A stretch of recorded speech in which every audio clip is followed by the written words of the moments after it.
Hello everyone, welcome to Arohan civil service institute. तो एक चौंकाने वाले खुलासे के साथ हार्वर्ड का एक सर्वे बाहर आया है जिसमें यह पता चला है कि 6 महीने से ज्यादा के उम्र के बच्चे भारत में ऐसे लगभग 67 लाख बच्चे हैं जो अपने माँ के दूध के अलावा बाकी खाद्य ग्रहण नहीं कर पा रहे हैं। तो क्या है इस सर्वे में और कैसे आपके लिए ये सर्वे और इससे रिलेटेड कोई भी एस्पेक्ट कैसे इंपॉर्टेंट है और आपको आने वाले मेंस के लिए या यूपीएससी के प्रीलिम्स के लिए ये कैसे हेल्प करेगा, आइए बात करते हैं। जो ये आर्टिकल था ये डाउन टू अर्थ में आया था और नेक्स्ट डे ये द हिंदू के आर्टिकल्स में भी हम लोगों ने देखा था। इसमें क्या पता चला है कि जो 92 लो एंड मिडिल इनकम कंट्रीज, जिसको हम लोग एलएमआईसी भी कहते हैं, इनको स्टडी करते हुए ये पता चला कि भारत में लगभग 67 लाख यानी कि 6.7 मिलियन जीरो फूड चिल्ड्रंस को भारत में डिटेक्ट किया गया। क्या है ये, कैसे हम लोगों को हेल्प कर सकता है? तो हम लोगों ने जब पिछले भी कुछ सेशंस में भी हम लोगों ने ये पढ़ा है कि भारत में जो न्यूट्रिशनल सिक्योरिटी है उसको एड्रेस करने के लिए बहुत सारे स्कीम्स को लाए गए। बहुत सारे स्कीम्स ऐसे हैं जिनको लाया गया। गवर्नमेंट भी बहुत सारे इंटरवेंशंस करती है।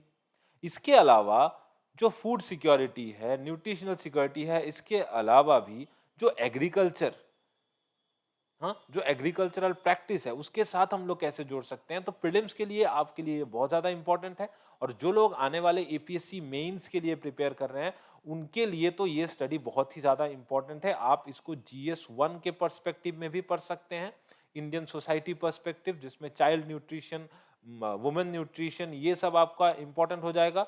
और जीएस 3 पर्सपेक्टिव में आप इसको एग्रीकल्चर इकोनॉमी के साथ भी जोड़ करके देख सकते हैं। ठीक है, चलिए बात करते हैं इस सर्वे के बारे में। तो ये सर्वे क्या था? ये सर्वे जो है ये हार्वर्ड का एक जामा नेटवर्क ओपन है। ये एक जर्नल है, उसमें एक पीयर रिव्यूड आर्टिकल जो है वो आया है।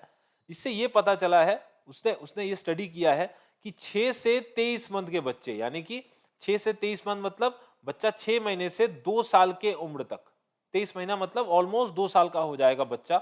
उसमें ये पता चला कि they are not consuming any food. ये फूड का भी एक यहां पर अलग से आएगा कि कौन सा फूड, किसको फूड कहा जा रहा है, क्योंकि बच्चों के लिए हर एक चीज तो फूड है नहीं। तो any food over a 24 our period, तो पिछले 24 घंटे में जब ये स्टडी किया गया उससे 24 घंटे प्रायर का जो टाइम लिया गया उसमें देखा गया कि ऑलमोस्ट भारत में 6.7 मिलियन बच्चे, और ये वर्ल्ड में ये परसेंटेज के हिसाब से देखो तो भारत थर्ड हाईएस्ट है। थर्ड हाईएस्ट किनके पीछे है? भारत थर्ड हाईएस्ट है दो अफ्रीकन कंट्रीज के पीछे, जिनका नाम, एक का नाम है गिनी, दूसरा है माली। ये गिनी इज फर्स्ट नंबर, ये 2 नंबर माली, और भारत आता है थर्ड नंबर पे ऑन परसेंटेज बेसिस। तो ये जीरो फूड चिल्ड्रन है क्या? जीरो फूड चिल्ड्रन उनको कहा जाता है those who haven't consumed any animal milk, चाहे वो गोट का हो, बफेलो का हो, काऊ का हो, एनी फॉर्मूला मिल्क, जैसे हमारा यहाँ पर पैकेज्ड जो मिल्क फॉर्मूलाज मिलते हैं, एनी सॉलिड और semi solid food in the last 24 hour. जब ये स्टडी किया गया उससे 24 आवर पहले। अगर हम लोग देखें तो जीरो फूड चिल्ड्रन का जो बात हो रहा है उसमें अगर ग्लोबल कंपैरिजन करें तो इसके पहले भी जब हम लोगों ने, तो इसी के साथ आप लोग इसको पॉवर्टी के साथ भी जोड़ पाएंगे, क्योंकि जो South Asia, West Africa, Central Africa जो है वहां पर पॉवर्टी, पॉपुलेशन, इन सब के साथ हम लोग मॉल न्यूट्रिशन को जोड़ सकते हैं, है ना। तो देखा जाए ग्लोबल कंपैरिजन में तो जो साउथ एशिया है, वेस्ट एशिया है, सेंट्रल अफ्रीका है, इसमें बहुत ज्यादा जीरो फूड चिल्ड्रंस का हम लोगों को प्रिवेलेंस देखा गया। जबकि लैटिन अमेरिका, कैरिबियन, पैसिफिक, इन सब इलाकों में ये बहुत ही कम देखा गया है। और हमारे जो ये जो इंडिकेटर्स हैं वो भारत में कहां से लिए गए हैं? जो एनएफएचएस यानी कि नेशनल फैमिली हेल्थ सर्वे 5 का डेटा है, दैट इज 2019 से लेकर 2021 के बीच में जो डेटा चला था, जो कि इंडिया का डेमोग्राफिक एंड हेल्थ सर्वे है और जिसमें हम लोग मल्टीपल इंडिकेटर क्लस्टर सर्वेस करते हैं। ठीक है, इस पे बेस्ड था ये स्टडी। इंडिया के लिए क्यों इंपॉर्टेंट है, या ये स्टडी पूरे वर्ल्ड के लिए क्यों इंपॉर्टेंट है, ये स्टडी को किया ही क्यों गया? तो जब हम लोग इंडियन पर्सपेक्टिव में देखें तो भारत के जो भी ब्यूरोक्रेट्स हैं, for example Sanjeev Sanyal and all, इन्होंने इस स्टडी को पूरा का पूरा नकार दिया है, ये कहते हुए कि इस पे जो फाइंडिंग्स है वो इरेलेवेंट है। लेकिन अगर हम लोग देखें कि चिल्ड्रन जो है इन लो एंड मिडिल इनकम कंट्रीज, वहां पर उनको न्यूट्रिशियस फूड एक्सेस करने का जो उनका जो रीच है वो बहुत ज्यादा कम होता है। इसके पीछे बहुत सारे सोशल फैक्टर्स हैं, इकोनॉमिक फैक्टर्स हैं, और आजकल तो climate change has also become a factor, है ना। तो एज ए रिजल्ट क्या देखा जाता है कि बच्चों में अंडर न्यूट्रिशन देखा जाता है, और उसी के साथ साथ माइक्रो न्यूट्रिएंट का डेफिशिएंसी भी देखा जाता है। जो हम लोग देखेंगे बच्चों में मॉल न्यूट्रिशन के साथ साथ एक मॉल एब्जॉर्प्शन का भी हम लोग प्रॉपर्टी नोटिस करेंगे। ठीक है, सो ये जो डेफिशिएंसीज हैं ये बच्चों में बहुत ज्यादा सिग्निफिकेंटली ग्रो करता हुआ दिखाई दे रहा है हम लोगों को। इसमें क्या मिला जाता है, एक और चीज क्या देखते हैं हम लोग कि at around 6 month of age बच्चों के लिए सिर्फ और सिर्फ उनके मां का दूध काफी नहीं है। ब्रेस्ट फीडिंग जो है इट इज नॉट सफिशिएंट। इसके साथ बच्चों को सॉलिड या सेमी सॉलिड फूड, इसी के साथ साथ एनिमल मिल्क भी बहुत ज्यादा जरूरत होता है। कितने परसेंटेज में, प्रीलिम्स के लिए बहुत ज्यादा इंपॉर्टेंट है ये, मेंस के लिए तो है ही, प्रीलिम्स के लिए बहुत ज्यादा इंपॉर्टेंट है कि according to food and agricultural organisation ये क्या बात करता है कि 6 से 8 मंथ का जो बच्चा है उसको लगभग 2/3 ब्रेस्ट फीडिंग मिलना चाहिए, और 1/3 उसको बाकी कुछ भी आप सॉलिड या सेमी सॉलिड फूड उसको मिलना चाहिए। जबकि 9 से 11 मंथ के बच्चे को आप ऑलमोस्ट 50-50 यानी कि 50% breast feeding and 50% other food, इस रेशियो पे बच्चे को खाना मिलना चाहिए, जो कि बहुत सारे लो एंड मिडिल इनकम कंट्रीज में, डेवलपिंग नेशंस में देखने को नहीं मिलता है। वर्ल्ड हेल्थ ऑर्गेनाइजेशन क्या कह रहा है कि 6 मंथ के एज पर 33% of the daily calorie intake is expected to come from other food, that is not from breast feeding. 6 month के एज में 33% यानी कि जो 1/3 है, सेम आपका फूड एंड एग्रीकल्चर ऑर्गेनाइजेशन जैसा ही। 12 मंथ के एज में, मतलब जब बच्चा 1 साल का हो जाए, 61% of the daily calorie intake is expected to come from food. थोड़ा इधर से जो 50% का था वो 61% का बात बोला है वर्ल्ड हेल्थ ऑर्गेनाइजेशन में। हम लोग आगे जाकर के जब इंडियन सिनेरियो देखेंगे तो देखेंगे वहां आईसीएमआर का यानी कि Indian council for medical research, उनका भी एक ऐसा मानक वहां पर स्थित है। बात करते हैं इंडिया के केस की, तो 67 लाख यानी कि ऑलमोस्ट 19.3% जीरो फूड चिल्ड्रंस के साथ भारत विश्व में परसेंटेज के हिसाब से थर्ड हाईएस्ट है एंड पॉपुलेशन के हिसाब से हाईएस्ट है। इसमें हम लोगों ने क्या देखा, प्रिवेलेंटली हम लोगों ने देखा दो चीज, one is zero protein kid and zero milk kid. Zero protein क्या है कि more than 80% of the children, 80 से भी ज्यादा प्रतिशत बच्चे जो 6 से 23 साल के यानी कि 6 महीने से 2 साल के उम्र तक, उन्होंने कोई भी protein rich food entire day के लिए उन्होंने नहीं इनटेक किया है।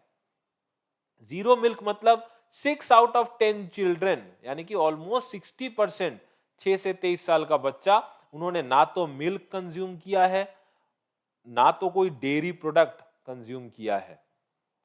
ये डेटा कहां से है, ये these datas are not fake, उन्होंने कहीं और से ये डेटा नहीं उठाया है। जनरली उन्होंने एनएफएचएस का जो हमारा नेशनल फैमिली हेल्थ सर्वे 5 का जो डेटा था वहीं से उठाया, जहां पर close to 40% of the children 6 से 23 साल के बीच में जो हमारा इन्फेंट ग्रुप है, they did not any grains, रोटी नहीं, राइस नहीं, for an entire day on. इसमें फिर क्या बच्चे मर क्यों नहीं गए, फिर लोगों में होना चाहिए था बच्चे, फिर तो हमारा डेथ जो है, डेथ काउंट था बहुत ज्यादा होना चाहिए था। इसमें यही पता चलता है कि they were only living on breast feeding. जो बच्चे 6 से 23 साल तक, they were only having their amount of protein and all from the breast feeding. सो इसमें यह पता चलता है कि जो जीरो फूड है वो 30% फॉर इन्फेंट्स जो 6 से 11 मंथ के बच्चे हैं, 6 से 1 साल, 13% जो है 12 से 17 महीना, मतलब 1 साल से जो 1.5 साल तक का बच्चा है उसमें 13% हम लोगों ने देखा। और इसी के साथ साथ जो 8% बच्चे थे 18 से 23 मंथ, ये तो जीरो फूड प्रिवेलेंस थे। देखो ये डेटा बहुत फिक्स है, ये डेटा इंडियन डेटा है। आगे बात करते हुए हम लोग देखेंगे कि जो ग्लोबल हंगर इंडेक्स है उसके साथ अगर हम लोग जोड़े इसको, तो ग्लोबल हंगर इंडेक्स में इंडिया का रैंक कितना था, 111 आउट ऑफ 125 कंट्रीज। हमारे से श्रीलंका आगे है, पाकिस्तान आगे है, बांग्लादेश आगे है। तो ये जो जीएचआई है एक्चुअल में ये किस बारे में बात करता है, अंडर नरिशमेंट, जिसमें चाइल्ड स्टंटिंग मतलब लो हाइट फॉर एज, जिस एज में जो हाइट होना चाहिए उसके हिसाब से वो हाइट अगर बच्चा अटेन नहीं कर पा रहा है, तो that kid is called as a stunted kid. Then comes child wasting. Now what is wasting? That is low weight for age. Low weight for age. तो बच्चे का जितना वेट होना चाहिए, जब वो वेट बच्चा गेन नहीं कर पाता है अप टू सर्टेन एज, तो हम लोग बोलते हैं कि इट्स अ वेस्टेड चाइल्ड, मतलब बच्चा बर्बाद नहीं हुआ है, इट्स अ वेस्टेड चाइल्ड।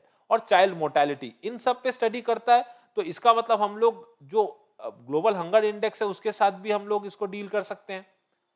सो बाकी जो डेटाज हैं उसमें अगर देखें तो also child wasting rate that is 19.3%, and जो कि वर्ल्ड में बहुत ज्यादा हाई है।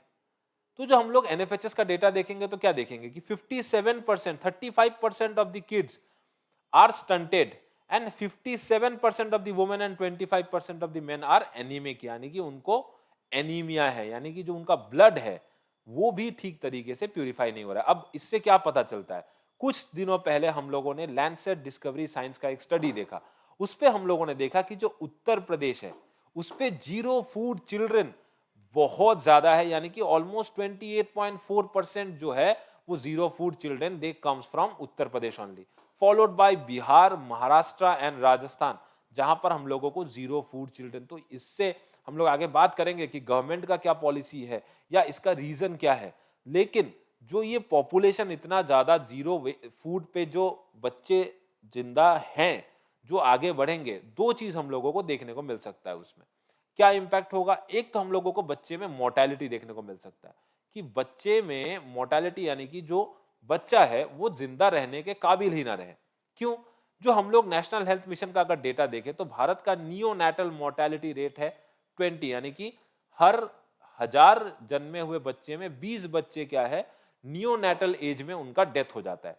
इन्फेंट मोर्टेलिटी रेट देखें तो एक साल के अंदर में 28 बच्चों का डेथ हो जाता है, और अंडर 5 मोर्टेलिटी रेट देखें तो लगभग 32 बच्चे, 1000 पॉपुलेशन में 1000 बच्चे जो नए जन्म लेते हैं उनमें 32 बच्चे अंडर 5 डेथ हो जाता है उनका। ये डेथ रेट इतना ज्यादा क्यों है? This death rate is due to severe acute mal जो मॉल न्यूट्रिशन का केस था उसके वजह से ही ये बहुत ज्यादा दिखता है, क्योंकि 2.7% and 5.2% among children older than 6 months. ठीक है, और जो यहां पर हम लोग देखेंगे 2020 में एक रिपोर्ट आया था चंद्रा का समथिंग, उस पे हम लोग देखेंगे कि 69% of the deaths in children under 5 years is due to malnutrition. तो जो मॉल न्यूट्रिशन के कारण मोर्टेलिटी है वो तो बहुत ज्यादा है, दिख ही रहा है। तो जो इतना जो हंगर है, ये जो जीरो फूड प्रिवेलेंस है बच्चों में, उससे हम लोगों को एक तो मोर्टेलिटी देखने को मिलता है। अब बच्चा अगर किसी तरीके से जिंदा रह जाए तो भी वो बच्चा इस देश का एक बहुत बढ़िया ह्यूमन रिसोर्स नहीं बन पाया, because according to National Family Health Survey that is 36% of our children under 5 are stunted, that is low height for age, and 19% have low weight for their age, and 32% are of course underweight and 3% are overweight। तो ये malnutrition, अब इससे क्या affect हो रहा है कि बच्चों का they are becoming impaired with cognition, जो उनका एब्जॉर्ब करने का, जैसे मान लो स्कूली बच्चे जो है आजकल चीजों को एब्जॉर्ब नहीं कर पा रहे ठीक से। अब उसका सिर्फ और सिर्फ ये तो कारण नहीं है कि जो हमारा एजुकेशन सिस्टम है वो, उसका कारण ये भी है। क्यों? क्योंकि उनका जो मॉल न्यूट्रिशन है उसके वजह से उनका कॉग्निटिव फंक्शन खराब हो रहा है, उनका आईक्यू खराब हो रहा है, और जिसको हम लोग बोलते हैं स्कूल रेडीनेस। ये बच्चों का स्कूल रेडीनेस जो है वो भी क्या है, बच्चे बहुत देरी से अटेन कर रहे हैं। तो अगर देखें तो ये जो प्रॉब्लम्स हैं, अगर बच्चा जिंदा रह भी जाए तो it will last into adolescence. तो जो हम लोगों ने लास्ट कुछ स्लाइड्स में देखा, अगर आप लोग आंसर लिख रहे हो तो start with an introduction with if you are getting asked about questions about zero food children, then start with the definition of zero food, then make a comparison of India with other countries, and then go on to about one line about this study कि ये study क्या है, और zero food के साथ साथ ये जो फूड एंड एग्रीकल्चर ऑर्गेनाइजेशन और WHO का जो मानक है ये दोनों दिखा दे वहां पर, और इंडिया का जो डेटा है वो कुछ लाइंस में दिखाने के बाद इंपैक्ट पे आ जाए सीधा कि मोर्टेलिटी और मॉल न्यूट्रिशन पे जो इम्पैक्ट है वो कितना ज्यादा है, कि अगर बच्चा ना जिंदा रह पाए देन विल सी मोर्टेलिटी, अगर जिंदा है तो will see mall nutrition in the kid. बात करते हैं कॉजेस की। जो सबसे पहला कॉजेस है, हमारा जो ट्रेडिशनल एग्रीकल्चरल प्रैक्टिस है, दैट इज कि हम लोग न्यूट्रिएंट रिच क्रॉप्स के अलावा उसको छोड़ करके, यानी कि जो मिलेट्स है, आज आज गवर्नमेंट मिलेट्स पे ज्यादा ध्यान दे रही है।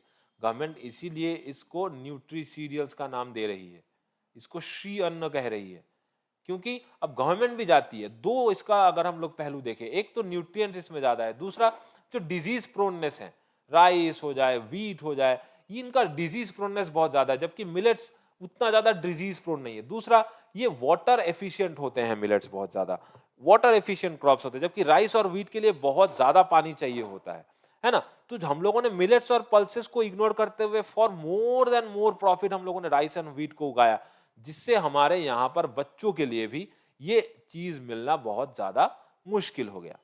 बात करते हैं ग्रीन रेवोल्यूशन के टाइम पे, तो ग्रीन रेवोल्यूशन के टाइम पे भी हम लोग ने ये जो राइस एंड व्हीट है ये और ज्यादा बढ़ा, और इसके वजह से एक रीजनल डिस्पैरिटी भी देखा हम लोगों ने, बिकॉज हरियाणा देखें या पंजाब देखें, ऐसे स्टेट से बिहार, छत्तीसगढ़, झारखंड, इनमें जो है वो ज्यादा उतना ज्यादा इफेक्ट नहीं कर पाया ग्रीन रेवोल्यूशन। इसके वजह से भी जो अवेलेबिलिटी ऑफ फूड है लोगों के लिए, फूड जितना अफोर्डेबल बनेगा लोगों के लिए, उतना बच्चों के लिए वो ज्यादा यूज होगा, तो वो यहां पर नहीं देखने को मिल रहा है। So this is something that is related to Indian agriculture. बात करें अगर पब्लिक फंडिंग की, तो 1.3% ऑफ द जीडीपी, जो कि बहुत कम है, जिसे और भी बढ़ना चाहिए। तो ये जो इनसफिशिएंट फंडिंग है, इससे क्या होता है, कुछ माइन्यूट प्रॉब्लम्स क्रिएट होते हैं। फॉर एग्जांपल, जो हाइजीन और सैनिटेशन का प्रॉब्लम है, इससे बच्चों में, जो मैं बात कर रहा था मैल एब्जॉर्प्शन की, जिससे क्या होता है कि जो डायरिया है बच्चों में, रिटार्डेड ग्रोथ है, या बच्चा स्टंट हो जा रहा है, यानी कि उसका हाइट नहीं बढ़ पा रहा है। So this becomes one of the problems that is related to health sector. ये हमारा एग्रीकल्चर से रिलेटेड था, this is related to health, and these are one of the social problems. This is social problem, that is child marriage. अब बच्चा अगर, जिसका हम लोग लास्ट ईयर का डेटा देखें तो असम में भी चाइल्ड मैरिज के अगेंस्ट में बहुत ज्यादा कदम उठाया हमारे चीफ मिनिस्टर साहब ने। तो 1.5 मिलियन गर्ल्स 18 साल से कम उम्र में उनका शादी होता है। जब शादी होता है तो उनका बच्चा का भी मॉल न्यूट्रिशन का हायर रिस्क हम लोग को देखने को मिलता है। बात करें कुछ और सोशल स्टिग्मास की, तो जो इमीडिएट ब्रेस्ट फीडिंग है आफ्टर बर्थ, अभी भी हमारे यहाँ पर बहुत ज्यादा, जो सोसाइटी है, जो इंडियन सोसाइटी है, उसमें बहुत ज्यादा एक्सेप्टेबल नहीं है। ठीक है, these are some social factor. जैसे फूड वेस्टेज है, हम लोग जितना फूड वेस्ट कर रहे हैं, एंड ये जो पीडीएस सिस्टम है, that is something related to government. हम लोग आगे गवर्नमेंट स्कीम के बारे में बात करेंगे कि गवर्नमेंट स्कीम से हम लोग इसको कैसे डील कर सकते हैं। कैसा? आईसीडीएस, यानी कि इंटीग्रेटेड चाइल्ड डेवलपमेंट स्कीम। इसके तहत हम लोगों को क्या दिखता है कि जो आंगनवाड़ी सर्विसेज है, जिसमें health, elementary education up till the age of 6 years, vaccinations, उसके बाद स्कीम फॉर एडोलसेंट गर्ल्स, प्रधानमंत्री मातृ वंदना योजना, जिसमें one time 5,000 rupees for pregnant and lactating mother जो मिलता है, जो आशा कर्मियों के थ्रू लोगों तक पहुंचता है। So these are some schemes that are under the umbrella scheme ICDS, जिसके तहत गवर्नमेंट क्या कर रही है, मॉल न्यूट्रिशन के प्रॉब्लम को एड्रेस करने की कोशिश कर रही है। हम लोगों ने क्वेश्चन देखा इस बार एपीएससी में पोषण अभियान का। पोषण अभियान क्या है? कुछ नहीं, but this is for children and mothers under, children under the 6 years and also their mothers, their pregnant and lactating mothers. उनको कैसे हम लोग मॉल न्यूट्रिशन से बाहर ला सकते हैं, जिसके तहत बहुत सारे आंगनवाड़ी सेंटर्स को पोषण वाटिका बनाया जा रहा है, जिसके थ्रू डाइटरी जो गैप है उसको लेवरेज करते हुए गवर्नमेंट जो मॉल न्यूट्रिशन का प्रॉब्लम है उसको एड्रेस करने की कोशिश कर रही है। इसी के साथ साथ जो एनीमिया मुक्त भारत अभियान है, उसके तहत 2018 से जो बच्चों में जो फॉलिक एसिड के टैबलेट्स हैं वो तो पहले ही दिए जा रहे थे, इसको और भी स्ट्रेंथन करते हुए गवर्नमेंट ने क्या किया, children, adolescents and women in the reproductive age group, उनको एड्रेस करते हुए जो एनीमिया मुक्त भारत, इसको भी गवर्नमेंट ने शुरू किया है। बाकी जो 1995 से चलता हुआ मिड डे मील स्कीम है, this is from 1975 ICDS scheme, this is 1995 mid day meal. लेकिन अगर पहला मिड डे मील स्कीम आता है, we will relate it with K. Kamraj of Congress. He was the Chief Minister of Tamil Nadu at that time. So mid day meal जो है he started in 1956, Tamil Nadu में तभी start हो गया था, है ना. सो 1995 का जो मिड डे मील स्कीम है उससे तो स्कूल में वन टाइम का जो फूड है एलिमेंट्री लेवल तक वो तो बच्चों को प्रोवाइड किया ही जा रहा है. बाकी अक्षय पात्र जैसे कुछ कुछ इंस्टीट्यूट्स हैं जो पब्लिक प्राइवेट पार्टनरशिप के तहत भी ये जो मॉल न्यूट्रिशन है इसको दूर करने की कोशिश कर रही है. बात करें वे फॉरवर्ड की, क्या वे फॉरवर्ड हो सकता है. जो हम लोगों ने कॉजेस का बात किया था उसी को एड्रेस करना ही हमारा वे फॉरवर्ड होगा. That is improving the agricultural productivity with nutritious crops. इसी के साथ साथ यूनिवर्सल मैटरनिटी एंटाइटलमेंट जो हम लोगों को यहाँ पर मिल रहा है, जो प्रधानमंत्री मातृ वंदना योजना जो हम लोगों ने यहाँ पर पढ़ा, उसी के तहत उसी के साथ साथ उसको और एक्सटेंड करते हुए दिल्ली सरकार ने चालू किया है जो मोहल्ला क्लिनिक्स है उसमें चाइल्ड केयर सर्विस को और ग्रास रूट लेवल तक पहुंचाना. नाउ इससे क्या होता है कि जो नियोनेटल और इन्फेंट स्टेजेस है उसमें बच्चा एक मॉनिटरिंग में रहता है हमेशा. जिसके साथ साथ हम लोग जो पब्लिक डिस्ट्रीब्यूशन सिस्टम है, जो आईसीडीएस है, जो मिड डे मील स्कीम है, जो हेल्थ केयर सर्विसेज है, इसको अगर हम लोग स्ट्रेंथन करें, जिससे फॉर एग्जांपल अगर हम लोग छत्तीसगढ़ का एग्जांपल देखें तो छत्तीसगढ़ में जो पब्लिक डिस्ट्रीब्यूशन सिस्टम है, आजकल तो वेस्ट बंगाल में भी हम लोगों ने देखा जो दुआरे राशन जो एक स्कीम है उसके तहत लोगों के घरों तक राशन पहुंचाना, और इसी के साथ साथ जो आधार से लिंक करना, one nation one ration card, Aadhaar से लिंक करना, बायोमेट्रिक्स को लाना, इससे क्या होता है कि जो टारगेटेड हमारा पब्लिक डिस्ट्रीब्यूशन सिस्टम है वो एक्चुअल में अपने टारगेट तक पहुंचता है. दूसरा जो हम लोगों ने 1.3% ऑफ जीडीपी देखा, तो इसको तो ऑफ कोर्स एटलीस्ट 5% तक लेके जाने का टारगेट होना चाहिए गवर्नमेंट का, जिससे हम लोग इन प्रॉब्लम्स को और अच्छी तरीके से एड्रेस कर पाए. बच्चों में न्यूट्रिशन एडुकेशन और अवेयरनेस बच्चों में और उनके माओं में, ताकि जो बैलेंस डाइट है, हाइजीनिक प्रैक्टिसेस है, ब्रेस्ट फीडिंग से रिलेटेड जो अवेयरनेस है, इनको लाया जाए. फॉर एग्जांपल जो ईट राइट कैंपेन था, जो राइट टू फूड था, इनके तहत क्या किया जाए कि उनको अवेयर किया जाए अबाउट हैविंग न्यूट्रिशियस फूड.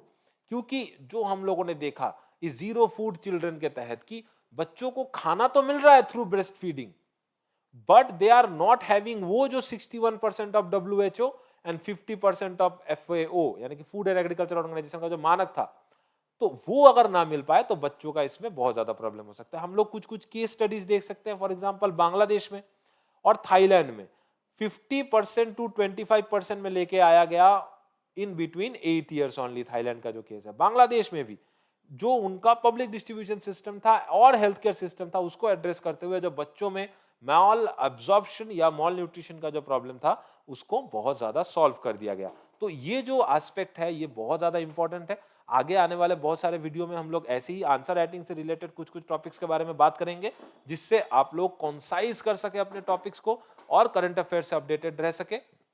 कुछ कुछ क्वेश्चंस यहां पर है, ये प्रीवियस ईयर्स के क्वेश्चन है. 2017 का ये क्वेश्चन था, नेशनल न्यूट्रिशन मिशन, जिसको अभी पोषण अभियान का नाम दे दिया गया है. ठीक है, ये जो था पोषण अभियान, ये अभी न्यूट्रिशन नेशनल न्यूट्रिशन मिशन के नाम से जाना जाता था. इसमें कौन सा करेक्ट आंसर है आप लोग कमेंट बॉक्स में मेरे को बता सकते हैं. मेंस के लिए ये जो प्रैक्टिस क्वेश्चन है आप इसको ट्राई कर सकते हैं. आप इसका आंसर मुझे हमारे यूट्यूब का जो डिस्क्रिप्शन रहेगा उसमें मैं आपको एक ईमेल आईडी मेंशन कर दूंगा, उस पर आप सेंड कर सकते हैं. मैं जरूर आपको इवैल्यूएट करके बताऊंगा.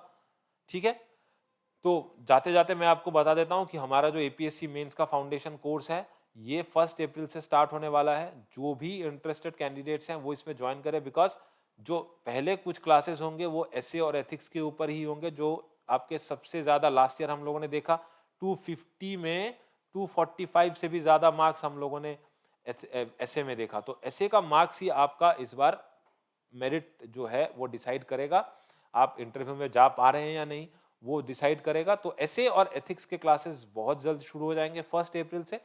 GS5 यानी कि जो आसाम से रिलेटेड टॉपिक है उसके ऊपर स्पेशल क्लासेस होंगे और 500 प्लस मॉडल आंसर्स आपको प्रोवाइड किया कर दिया जाएगा जब आप हमारे इस कोर्स में एडमिशन ले लेंगे.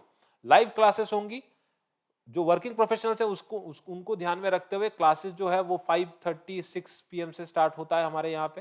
तो उसी बैचेस में भी आप एडमिशन ले सकते हैं या मॉर्निंग बैच में भी आप एडमिशन ले सकते हैं. और आंसर राइटिंग के प्रैक्टिस क्लासेस वीक में 3-4 तो होंगे ही. तो मैं आप सभी को ये इन्फॉर्म करना चाहूंगा कि 1 अप्रैल के अंदर आप अगर एडमिशन लेते हैं तो आपके फीस में भारी डिस्काउंट आपको देखने को मिलता है। तो जो अर्ली बर्ड होगा उसके लिए भारी डिस्काउंट आपको फीस में दिखेगा। तब तक के लिए thank you so much everyone. मिलते हैं नेक्स्ट वीडियो में।